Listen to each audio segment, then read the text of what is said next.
জুলাই গণঅভ্যুত্থানে ফরিদপুরে ছাত্র জনতার উপর হামলা মামলার এজাহারে আসামি শেখ ফয়েজ আহমেদকে সাহসী সম্মাননা দেওয়া হয়েছে। সাংবাদিক কল্যাণ ট্রাস্ট থেকে এ সম্মাননা পাওয়ায় সাংবাদিক মহল ও সাধারণ মানুষের মধ্যে তীব্র ক্ষোভ দেখা দিয়েছে। ফয়েজ আহমেদের সম্মাননা প্রত্যাহারের দাবি জানিয়েছে বৈষম্য বিরোধী ছাত্র আন্দোলন। প্রতিনিধি এহসান রানার তথ্য ছবিতে desk report. Colour expert, George sap এবং মাইল্ড অন হ্যান্ডস টেকনোলজি সমৃদ্ধ অরিক্স ক্রিস্টাল ওয়াশ আপনার লন্ড্রি এক্সপার্ট। ফরিদপুরে জুলাই গণ অভ্যুত্থানে ছাত্র জনতার উপর হামলা মামলার ৯৭ নম্বর আসামি শেখ ফয়েজ আহমেদ। বঙ্গবন্ধু সাংস্কৃতিক জোটের ফরিদপুর জেলা কমিটির সভাপতি হিসেবে পরিচিত ফয়েজ আহমেদ। হাসিনা সরকারের সময়ে বঙ্গবন্ধু সামাজিক সাংস্কৃতিক পরিষদের ব্যানারেও তাকে আওয়ামী লীগের বিভিন্ন কর্মসূচি পালন করতে দেখা যায়।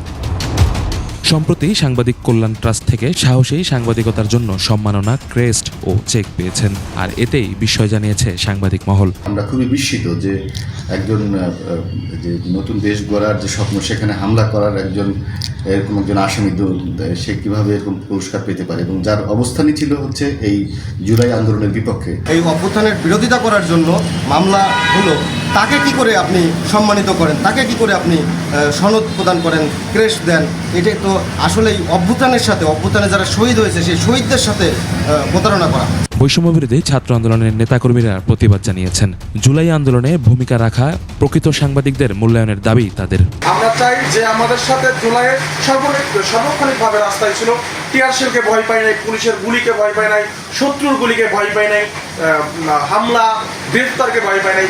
তাদের ভিতরে যদি একজনকে এই সম্মাননা দেওয়া হতো, আমরা স্যাটিসফাই থাকতাম। জুলাই গণঅভ্যুত্থানে বিরোধী মামলা রয়েছে, তাকে যে ডেটা দেওয়া হলো এর অবশ্যই আমরা তীব্র নিন্দা জানাই। তবে শেখ ফয়েজ আহমেদের দাবি তিনি গ্রুপিং এর শিকার। এখানে আমাদের অন্যদের সাথে প্রতিদ্বন্দ্বী আছে, গ্রুপিং আছে, সেই কারণে একটা মহলের ইশারায় আমাকে হেয় এবং সমাজে প্রতিপন্ন করার জন্য চেষ্টা চলছে। এদিকে অন্তর্বর্তী সরকার থেকে সাংবাদিক যাচাই বাছাইয়ের কোনো চিঠি পাননি বলে জানান জেলা জ্যেষ্ঠ তথ্য কর্মকর্তা।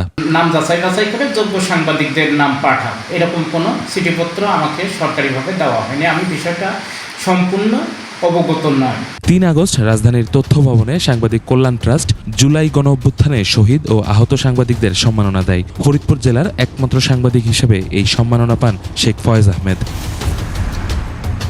ইউসুফ হাসান নাইম, ২১ টেলিভিশন।